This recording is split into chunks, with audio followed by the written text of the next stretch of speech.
Hello students, आप सभी का हमारे यूट्यूब चैनल पर स्वागत है। आज हम लोग गणित एनसीईआरटी कक्षा 10 का अध्याय 3 का तीसरा भाग देखेंगे। इसमें हम लोग प्रश्नावली 3.1 को हल करना सीखेंगे। तो आइए देखते हैं। सबसे पहले प्रश्नावली 3.1 का पहला क्वेश्चन।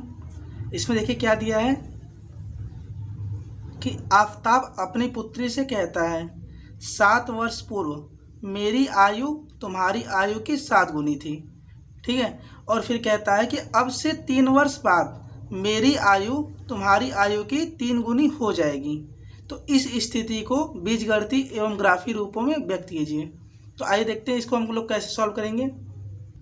तो इसको सॉल्व करने के लिए हम लोग क्या करेंगे कि सबसे पहले मान लेंगे कि आफताब की जो वर्तमान आयु है वो हमारी x है। ठीक है। और जो उसकी पुत्री की वर्तमान आयु है वो y है।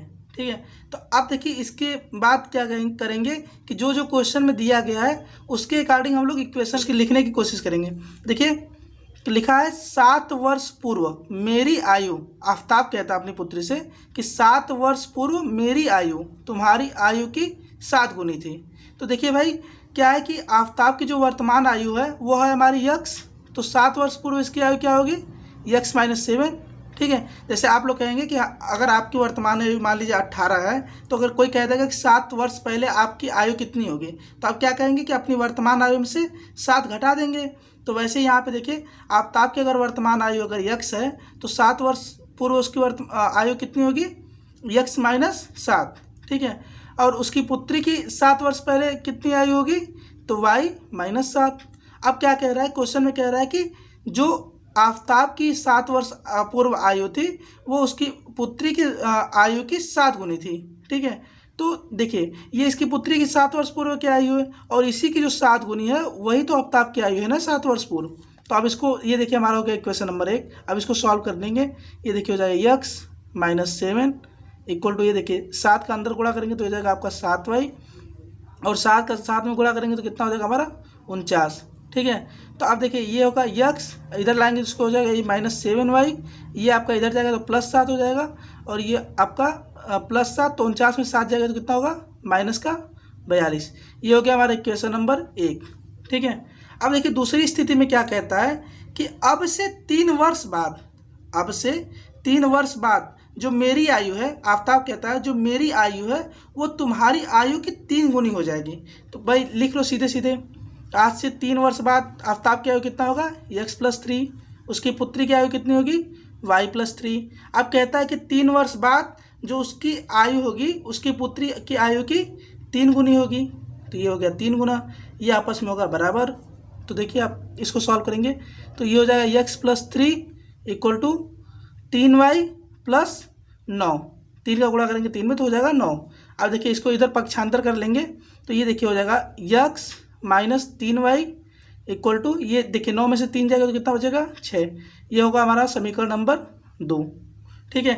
अब यही समीकरण 1 और समीकरण 2 जो होगा वही हमारा इस क्वेश्चन का बीजगणितीय निरूपण हो गया। अब हम लोग इस इक्वेशन का जो ये पेयर ऑफ इक्वेशन दिया गया है, जो समीकरण युग्म दिया गया है, उसका अब हम लोग आलेखी निरूपण करना सीखेंगे। ठीक है। तो अगर आप लोग को आलेखी निरूपण अच्छे से नहीं आता है तो आप लोग पिछले वीडियो में जाके देख सकते हैं। ग्राफी रूप निकालने के लिए हम लोग क्या करते हैं बच्चों कि अगर कोई एक मतलब जैसे ये इक्वेशन नंबर 1 दिया गया है तो हम लोग क्या करेंगे कि y को एक तरफ ले लेंगे और x को एक तरफ ले लेंगे। तो देखिए यहाँ पे ये हो जाएगा हमारा x और y एक उस तरफ जाएगा तो क्या हो जाएगा हमारा 7y माइनस 42। ठीक है।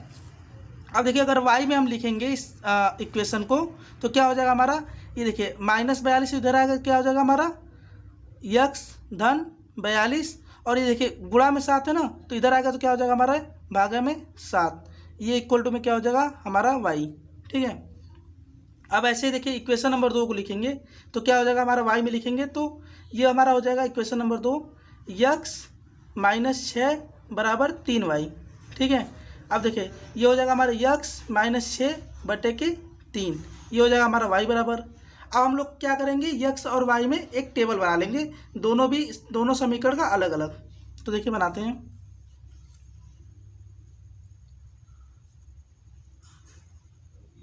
ये होगा हमारा x, ये हो गया हमारा y। ये देखिए, ये हो गया हमारा यक्स, ये होगा हमारा वाई।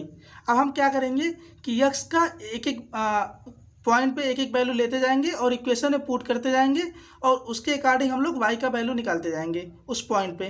ठीक है, तो सबसे पहले देखिए इस वाले में करते हैं हम, यक्स बराबर अगर 0 रख दें तो देखिए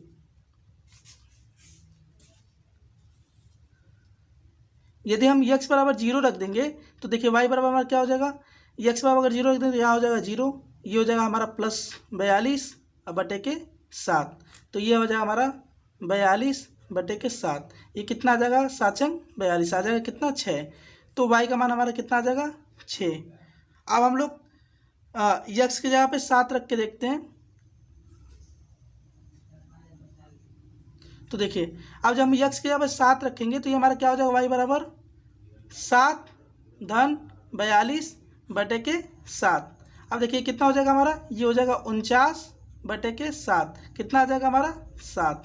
तो जब हम यक्स का मान 7 रखेंगे तो उस जगह पे वाई का मान कितना आएगा हमारा, 7। ऐसे ही हम लोग यक्स का मान 42 रख के देखते हैं। तो अगर हम यक्स का मान 42 रखेंगे इस इक्वेशन में तो देखिए कितना हो जाएगा हमारा, वाई बराबर ये हो जाएगा हमारा 42 और ये भी हो जाएगा हमारा धन 42/7। तो 42 दूना कितना हो जाएगा हमारा, 84/7। तो कितना हमारा आ जाएगा, 12। तो जब हमारा यक्स का मान 42 होगा तो हमारा वाई का मान कितना आएगा, 12। यह हो गया हमारा इक्वेशन 1 का। अब देखते हैं ऐसे इक्वेशन 2 का देखते हैं।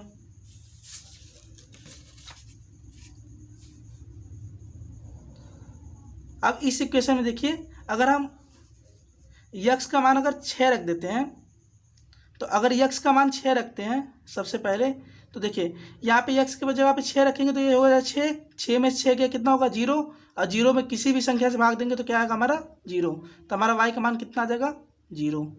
ठीक है, अब ऐसे ही हम यक्स का मान रखेंगे 12।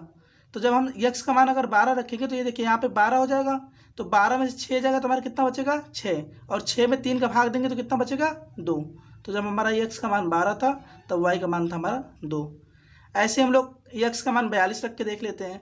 तो जब हम यक्स का मान 42 रखेंगे तो देखिए यहाँ पे हो जाएगा 42 और ये 42 में से 6 जाएगा तो कितना होगा आपका, 36। और 36 में अगर 3 का भाग देंगे तो कितना आ जाएगा हमारा, 12।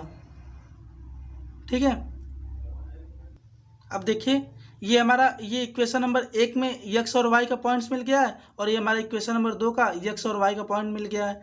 अब ये दोनों समीकरण क्या करेंगे, हम लोग एक समतल में ग्राफ खींचेंगे। ठीक है, तो आइए खींचते हैं।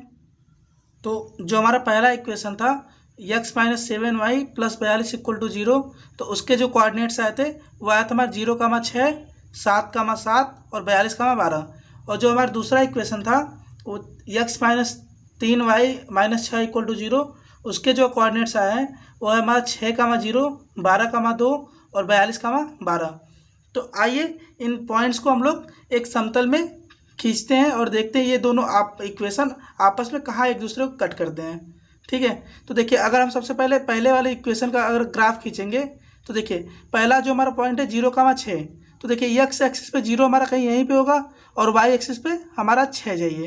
तो देखिए यहाँ पे 6 जाएंगे तो ये होगा हमारा पहला पॉइंट 0,6, यहीं पे कहीं होगा। और जो देखिए जो हमारा दूसरा पॉइंट दिया है वो है हमारा 7,7। तो देखिए 7,7 हमारा कहाँ पे होगा, ये देखिए हमारा ये एक्स एक्सिस है तो यहाँ पे चलते जाएंगे, यहाँ कहीं 7 आएगा आपका। और वाई एक्सिस पे अगर 7 चलेंगे तो देखिए ऐसे कहीं ऊपर जाएंगे तो ये वाला जो हमारा पॉइंट होगा ये होगा हमारा 7,7।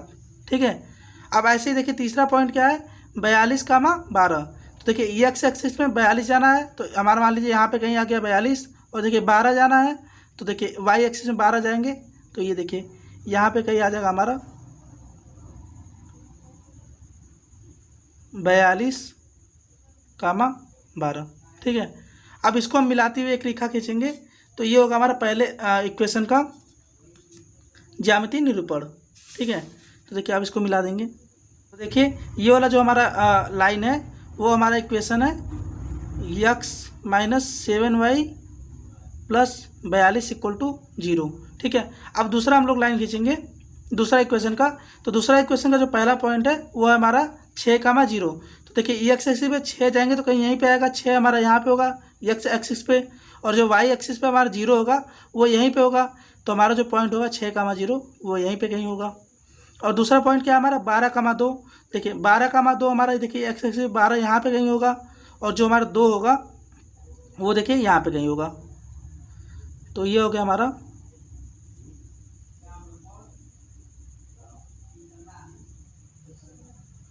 12,2। ठीक है।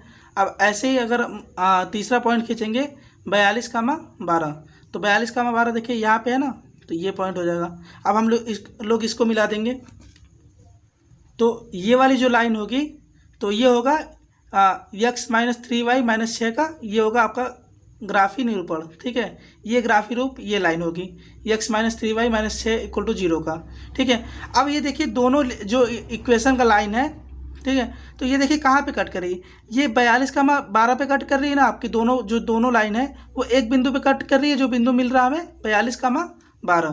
तो ठीक है, तो यही जो बिंदु होगा, यही जो पॉइंट्स होगा, यही होगा हमारा इक्वेशन का सॉल्यूशन। यानी कि x बराबर, यहाँ से हमारा हो जाएगा x बराबर 42 और y बराबर 12। यानी कि जो आफ्ताब की उम्र होगी, वर्तमान आयु, वो होगी आपका 42 वर्ष, और जो उसकी पुत्री की वर्तमान आयु होगी वो होगा आपका 12 वर्ष। यही जब हमारा जब दो इक्वेशन का हम ग्राफी निरूपण करते हैं, और जो दोनों लाइन होती है वो जिस बिंदु पे कट करती है वही बिंदु होता है दोनों हमारा इक्वेशन का सॉल्यूशन। ठीक है, तो जो कि दोनों जो पॉइंट्स होता है वो दोनों इक्वेशन को सेटिस्फाई करता है। ठीक है, तो यहीं पे जो हमारा ये 42,12 निकल गया, ये आप लोग का होगा इस क्वेश्चन का सॉल्यूशन, जिसमें हमारा ये 42 जो है वो हमारा x है, और जो 12 है वो हमारा y है। ठीक है, तो आइए हम लोग एनसीईआरटी का एक तीसरा क्वेश्चन देखते हैं इसी प्रश्नावली का, जिसमें देखिए क्या दिया है हमारा, 2 किग्रा सेब तथा 1 किग्रा अंगूर का मूल्य किसी दिन 160 रुपये था। ठीक है, फिर कहता है कि 1 महीने बाद 4 किग्रा सेब और 2 किग्रा अंगूर का मूल्य 300 रुपये हो जाता है। तो इस स्थिति को बीजगणितीय तथा ज्यामितीय रूप में व्यक्त कीजिए। तो आइए इसका सॉल्यूशन देखते हैं हम लोग। तो इसे सॉल्व करने के लिए हम लोग क्या करेंगे कि मान लेंगे कि सेब का जो मूल्य होगा वो मान लीजिए x रुपये है। ठीक है, और जो अंगूर का मूल्य है उसको मान लीजिए y रुपये है। तो कह रहा है कि 2 किग्रा सेब तथा 1 किलोग्राम अंगूर का मूल्य किसी दिन 160 रुपये था। तो ठीक है, देखिए अब लिख लेंगे इसके हिसाब से। कह रहा है कि देखिए भाई, एक जैसे कि मान लीजिए आपका सेब 50 रुपये किलो है। ठीक है, 50 रुपये किलो है, तो अगर 2 किलो सेब लेंगे तो कितना हो जाएगा हमारा 100 रुपये। तो वैसे मान लीजिए कि अगर मूल्य x रुपये है, तो जो 2 किलोग्राम सेब लेंगे तो उसका मूल्य कितना हो जाएगा 2 गुणे x। तो देखिए, तो ये हो जाएगा हमारा 2 किलो सेब का मूल्य कितना हो जाएगा 2 गुणे x, और हमारा जो 1 किलो अंगूर का मूल्य कितना हो जाएगा वो हो जाएगा आपका y। तो ये दोनों मिला के हमारा कितना रुपये लग रहा है 160 रुपये। ये हो गया हमारा इक्वेशन नंबर 1। दूसरा क्या कह रहा है कि 1 महीने बाद 4 किग्रा सेब तथा 2 किग्रा अंगूर का मूल्य 300 रुपये हो जाता है। तो देखिए 4 किलोग्राम सेब का मूल्य और 2 किलोग्राम अंगूर का मूल्य कितना हो जाता है आपका 300 रुपये। ये हो गया हमारा क्वेश्चन नंबर 2। जैसे जैसे क्वेश्चन में कह रहा है बस वैसे वैसे आप लोग को लिखना है। ठीक है, तो ये हो गया हमारा इस क्वेश्चन का बीजगणितीय निरूपण। ठीक है, अब इसका हम लोग ज्यामितीय निरूपण देखते हैं। तो देखिए ज्यामितीय निरूपण क्या करेंगे, हम लोग दोनों इक्वेशन का एक x और y का मान निकालेंगे। ठीक है, फिर उसको हम लोग समतल पे ड्रॉ करेंगे, जैसा कि हम लोग पिछले क्वेश्चन में किए थे। तो मान लीजिए देखिए ये हमारा इक्वेशन 1 के लिए है x और y, और ये हमारा इक्वेशन 2 के लिए है x और y। ठीक है, तो अब देखिए मान लीजिए अगर हम x का मान अगर 0 रख देते हैं तो हमारा y का मान कितना मिलेगा 160 रुपये। ठीक है, 160 मिल गया। अब ऐसे अगर हम x का मान अगर 10 रख देते हैं तो हमारा y का मान पहला इक्वेशन से कितना मिलेगा, तो हमारा y का मान पहला इक्वेशन मिलेगा 10 दूना के 20 140। ऐसे ही हम लोग अगर x का मान रख देंगे, मान लीजिए 50 रख देते हैं, तो हमारा y का मान कितना मिलेगा 50 दूनी के 100, और ये इधर जाएगा तो आपका बचेगा 60। अब ऐसे ही दूसरे इक्वेशन में देखते हैं, अगर हम x का मान 0 रख देते हैं तो हमारा y का मान कितना हो जाएगा, यहाँ पे देखिए 0 रख देंगे तो ये हमारा होगा जाएगा 0, और 2y इक्वल टू 300, तो 1y इक्वल टू कितना हो जाएगा 150। ठीक है, अब ऐसे ही अगर हम यहाँ पे यक्स का मान रख देते हैं आपका, मान लीजिए 25 रख देते हैं, ठीक है। तो जब यक्स का मान 25 रखेंगे तो हमारा वाई का मान कितना मिलेगा, देखिए 25 गुणे 4 ये हो जाएगा आपका 100, और 100 इस साइड जाएगा तो ये हमारा 300 में 100 जाएगा तो कितना बचेगा 200। तो 200 में से अगर 2 का भाग देंगे तो हमारा कितना बचेगा 100, तो हमारा वाई का मान हो जाएगा 100। ऐसे ही मान लीजिए हम यक्स बराबर रख देते हैं 50, ठीक है। तो अगर हम इस इक्वेशन में यक्स का मान 50 रखेंगे तो ये कितना हो जाएगा 50 से होकर 200, और 200 जब इधर जाएगा तो 300 में से 200 जाएगा तो कितना बचेगा 100, और 100 में जब 2 का भाग देंगे तो कितना बचेगा हमारा 50, ठीक है। अब इसको देखिए हम लोग ग्राफ पे खींच लेते हैं समतल पे।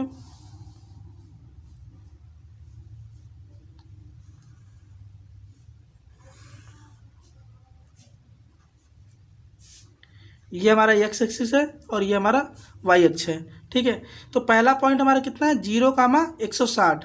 तो 0,160 कैसे खींचेंगे पहले इक्वेशन का, ये देखिए एक्स पे 0 कहीं यहीं पे होगा और वाई पे 160 कहीं यहाँ पे होगा। तो ये देखिए हमारा हो जाएगा, ये पॉइंट होगा 0,160। ऐसे ही दूसरा पॉइंट लेंगे 10,140। तो देखिए एक्स अक्ष पे 10 हमारा कहीं यहाँ पे होगा और वाई अक्ष पे हमारा 140 160 से नीचे कहीं यहाँ पे होगा। तो ये हमारा पॉइंट हो गया 10,140, ठीक है। अब ऐसे ही 50 पे देखते हैं, ये देखिए ये हमारा 50 यहाँ पे कहीं होगा और जो हमारा वाई में 60 है वो यहाँ पे कहीं होगा। तो ये पॉइंट कितना हो जाएगा हमारा 50,60। अब इन तीनों पॉइंट को मिला देंगे तो एक हमें सीधी रेखा प्राप्त होगी जो हमारा इस समीकरण का ग्राफी निरूपण होगा। तो आइए देखते मिलाते हैं इसको।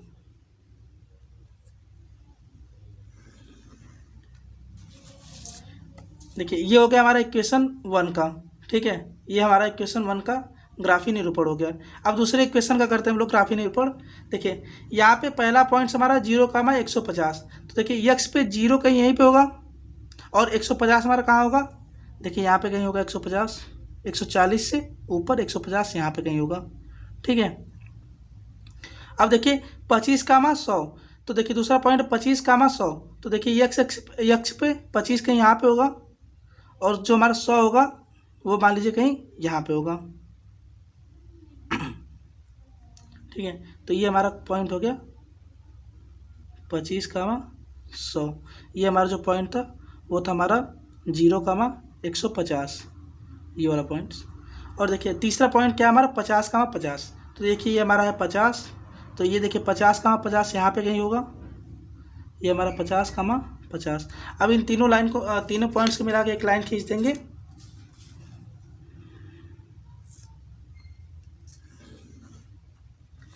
ये देखिए ये हमारा जो दूसरे इक्वेशन का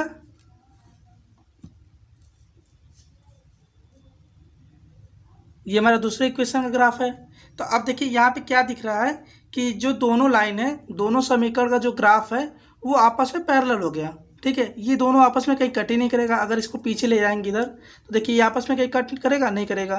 तो यहाँ पे भी ऐसे अगर इसको आगे बढ़ाते जाएंगे तो ये एक दोनों के पैरेलल है, समांतर है, तो ये आपस में कभी कट नहीं करेंगे। तो इसका क्या मतलब है कि ऐसा हमने जो माना था सेब का मूल्य और अंगूर का मूल्य, तो ऐसा कोई पॉइंट नहीं मिलेगा हमें, ऐसा कोई मूल्य नहीं मिलेगा जो हमारा दोनों इक्वेशन को सेटिस्फाई करेंगे। इस स्थिति को हम लोग कहते हैं नो सॉल्यूशन, मतलब हमारा जो पेयर ऑफ इक्वेशन है उसका कोई हल नहीं होगा। अगर आप लोग को एकदम डिटेल्स में समझना है तो आप लोग हमारा पिछले वीडियो देख सकते हैं, उसमें इन पॉइंट्स को एकदम अच्छे से कवर किया गया, अच्छे से समझाया गया है एग्जाम्पल की सहायता से कि कब हमारा जो पेयर ऑफ लीनियर इक्वेशन का जो ग्राफ होगा वो हमारा पैरेलल होगा, कब एक दूसरे को प्रतिच्छेद करेगा और कब एक दूसरे पे संपाती होगा, ठीक है। तो आज के लिए वीडियो में बस इतना ही, मिलते हैं फिर अपने नेक्स्ट वीडियो में। अगर आप लोग को हमारा वीडियो अच्छा लगे तो प्लीज़ वीडियो को लाइक करें, अपने दोस्तों में शेयर करें और हमारे चैनल को सब्सक्राइब करें। धन्यवाद।